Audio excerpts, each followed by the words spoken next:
80 just might be the new 65 when it comes to retirement age. Wells Fargo and Company released the results of a new survey today. 25% of middle-class Americans polled said they'll need to work until at least 80 in order to live comfortably in retirement. Now, 3 out of 4 said they expected to work into their retirement years. Of that 75%, it's split pretty evenly between those who say they have to work and those who simply want to. A majority of those who did take the survey admit they need to significantly cut back on spending today in order to save for retirement. So, will you be one of the many working into your golden years, and will you do so happily or just out of necessity? And we are so thrilled to have award-winning foreign correspondent and ABC anchorwoman Christiane Amanpour joining us as a guest today.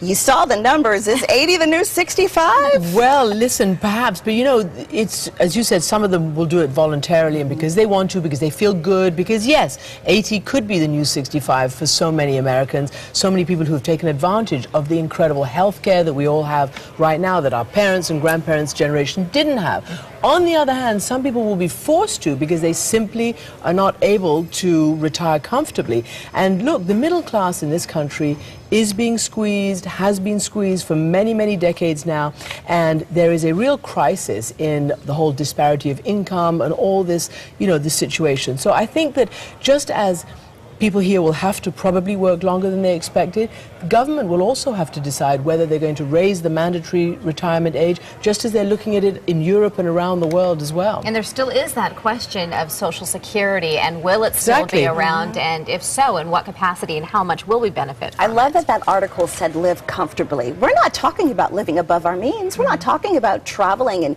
cruising in our retirement. We're talking about the basic necessities, food, clothing, and medication.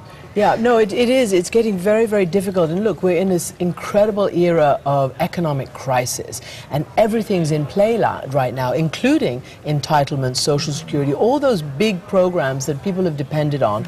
And as I say, it's not just here, it's around the world, right? You see all this hullabaloo in Europe as they're trying to figure out their budgets, and all of this is in play right now. And so many of you reacting and responding to this survey. Linda Francis, Marconi Francis says, I am totally doing it out of necessity. It's not what I thought I'd be doing at 65. And Betty Deal says, I'm working because I would be bored otherwise, and I can use the money. And Brandy Sanchez on Facebook, it is just the reality now. Hopefully some of our investments will help us to retire before we are 70 or 80. And she puts a smiley face there. Can you imagine? Oh, man, I sure hope I don't have to work until I'm 80. I hope that I want to. I hope I am in that physical and mental capacity to where I want to still contribute. Touch wood. Yeah. Yes. I don't know if this is wood, but we'll knock on